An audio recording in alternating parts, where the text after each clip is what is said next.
जय हिंद साथियों, कैसे हो आप लोग।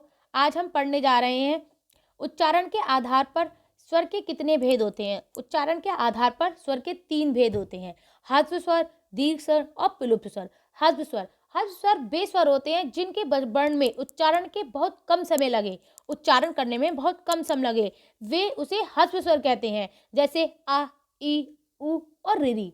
दीर्घ स्वर वे स्वर होते हैं जिसके उच्चारण में एक मात्रा या ह्रस्व स्वर का दुगना समय लगे, उसे दीर्घ स्वर कहते हैं। जैसे आ, ई, हमें इसका उच्चारण कर रहे हैं तो ह्रस्व स्वर से थोड़ा ज्यादा टाइम लग रहा है। विलुप्त स्वर वे स्वर होते हैं जिसके उच्चारण में अधिक समय लगता है, तिगुना समय लगता है, जैसे ह्रस्व स्वर से भी तिगुना समय लगता है। जैसे ओ, तो आप लोग समझते हैं कि जब हम ओम का जाप करते हैं तो काफी लंबे टाइम तक हमें खींचना पड़ता है, तो वो विलुप्त स्वर, मतलब बीच में से जो वर्ड होता है वो लुप्त हो जाता है। जैसे आ की ध्वनि इसमें सुनाई दे रही है सब कुछ, लेकिन इसमें वो लुप्त हो जाता है। आ जैसे ओ, वो दिखाई नहीं देता। जीभ के प्रयोग के आधार पर यह 3 प्रकार के होते हैं, अग्र, मध्य और पश्च। अग्र, मध्य और पश्च, हम इसको जीभ के आधार पर ही बांटेंगे। जैसे जीभ के आधार पर हमारे जीभ को अपने 3 भागों में बांट रहे हैं, अग्र, मध्य और पश्च। अग्र हमारे जीभ का आगे का भाग होता है, मध्य हमारे जीभ के बीच का भाग होता है, पश्च हमारे जीभ के पीछे का भाग होता है। हमेशा याद रखो, आपको सिर्फ मध्य में छोटा आ, जैसे अ, ये आपको ऐड करना है, सिर्फ इतनी ही ट्रिक है। आप सिर्फ आ और पीछे पश्च में, मतलब पीछे का भाग, जीभ के पीछे का भाग, इसमें आपके 3 बन जाए। अगर जिस वर्ड में 3 बन रहे हैं वही पश्च का भाग है।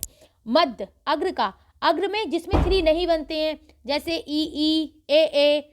अब आप आ देख सकते हैं बीच में है, और पश्च आ, ई, आ, उ, ओ और ओ। आप इसको देख सकते हैं कि आपको कितनी जल्दी ये पता चल गया होगा कि अग्र, मध्य, पश्च। अब आपसे कोई भी पूछे आप 100% बता सकते हैं।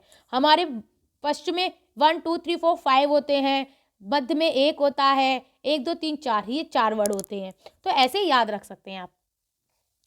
अब हमारे आ जाते हैं मुख द्वार खुलने के आधार पर। मुख द्वार खुलने के आधार पर हमारे स्वर 4 प्रकार के होते हैं, विव्रत, अर्धविव्रत, साव्रत और अर्धसाव्रत। अच्छा, इसकी भी मैं आपको एक ट्रिक बता रही हूँ, क्योंकि ये ज़्यादातर लोग बच्चे एग्जाम में भूल जाते कि अग्र विव्रत और अर्धविव्रत, साव्रत और अर्धसाव्रत कैसे याद रखें, क्योंकि ये बहुत टफ होते हैं। ये तो मुझे भी पता, पहले मैं भी भूल जाती थी, लेकिन अब कभी नहीं भूलती। कैसे, देखो, सबसे पहले हमें इसको क्रम में लिख लेना है। अच्छा, क्रम हमारा विव्रत अर्धविव्रत ये तो है, लेकिन हमें इसे हम साव्रत से स्टार्ट करते हैं। सबसे पहले हम लिख लेते हैं, 1 सेकेंड फ्रेंड्स, सबसे पहले हम लिख लेते हैं साव्रत, ठीक है।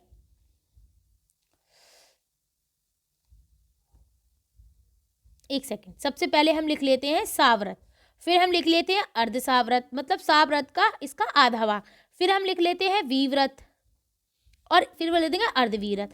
अगर आप इस तरीके से इसको बांटना सीख गए तो आप सच मानिए फ्रेंड्स कभी नहीं भूल सकते कि ये साव्रत, अर्धविव्रत और अर्धसाव्रत, विव्रत और अर्धसाव्रत कैसे याद रखें। तो साव्रत में हमें सबसे पहले हम छोटा आ और बड़ा आ आता है, तो हमें सबसे पहले जो साव्रत है, बीव्रत से हम स्टार्ट करते हैं।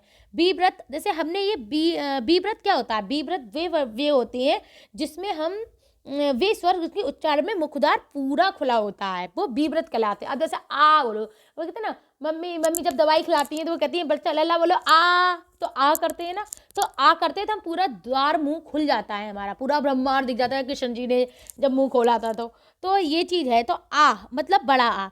अब बड़ा आ जब हमने इसको दे दिया तो इसका छोटा भाई हम नीचे दे देंगे, समझ में आ गया इतना। छोटा आ हमारे नीचे आ जाएगा। 1 सेकेंड में जरा स्लाइड को,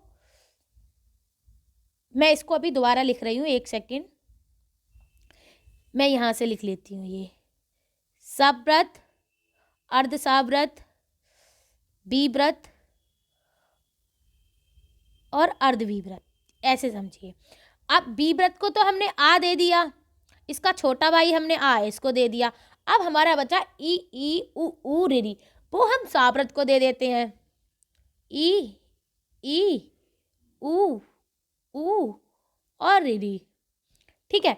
अब हमारा बच्चा, अब ये अर्धविसाव्रत बोला है कि हमें भी दो कुछ, तो इसके लिए क्या करते हैं, अब हमारा बच्चा ए औ, तो हमने छोटा ए इसको दिया, तो ए इसको दिया, ओ इसको दिया, तो औ इसको दिया, मतलब एक एक को बांट दिया। ये हमारे साव्रत, अर्धसाव्रत, विव्रत और अर्धविव्रत बच चुके हैं। अब आप इसे कभी नहीं भूल सकते। अगर आपको अभी भी समझ में नहीं आया हो तो फ्रेंड्स आप लोग मेरे चैनल पे कमेंट करें, मैं इसको आपको और भी अलग से एक वीडियो बना दूंगी, विव्रत, अर्धविव्रत, साव्रत और अर्धसाव्रत। इससे अच्छा आपको कहीं नहीं समझ में आएगा। मैं सच बता रही हूँ, अगर आपने ये क्रम याद रख लिया कि हमें ऐसे ऐसे बांटना है, इसको 2-3 बार आप बांट के देखना, आपको खुद रट जाएंगे। आपको रटने की ज़रूरत नहीं है कि सर्धव्रात, साव्रत में कौन सा आएगा, अर्धसाव्रत में क्या आएगा, विव्रत में क्या आएगा, अर्धविव्रत में क्या आएगा, आपको रटने की कोई ज़रूरत नहीं होगी। तो मुख द्वार खुलने के आधार पर हमारे 4 प्रकार के होते हैं, विव्रत, अर्धविव्रत, साव्रत और अर्धसाव्रत। विव्रत वो होते हैं जिसमें व्रत बड़ा खुलता है, जिससे मुख द्वार पूरा खुलता है। अर्धविव्रत के वो होते हैं जिसमें मुख द्वार थोड़ा सा खुलता है, मतलब आधा खुलता है। और साव्रत वे होते हैं जिसमें मुख द्वार बिल्कुल बंद रहता है, जिसमें कुछ भी आप उच्चारण करके देख रहे हैं तब भी आपको कॉन्सेप्ट क्लियर हो जाएगा। और अर्धसाव्रत वे होते हैं जिसमें मुख द्वार थोड़ा सा आधा मतलब बंद रहता है, पूरा बंद नहीं रहता।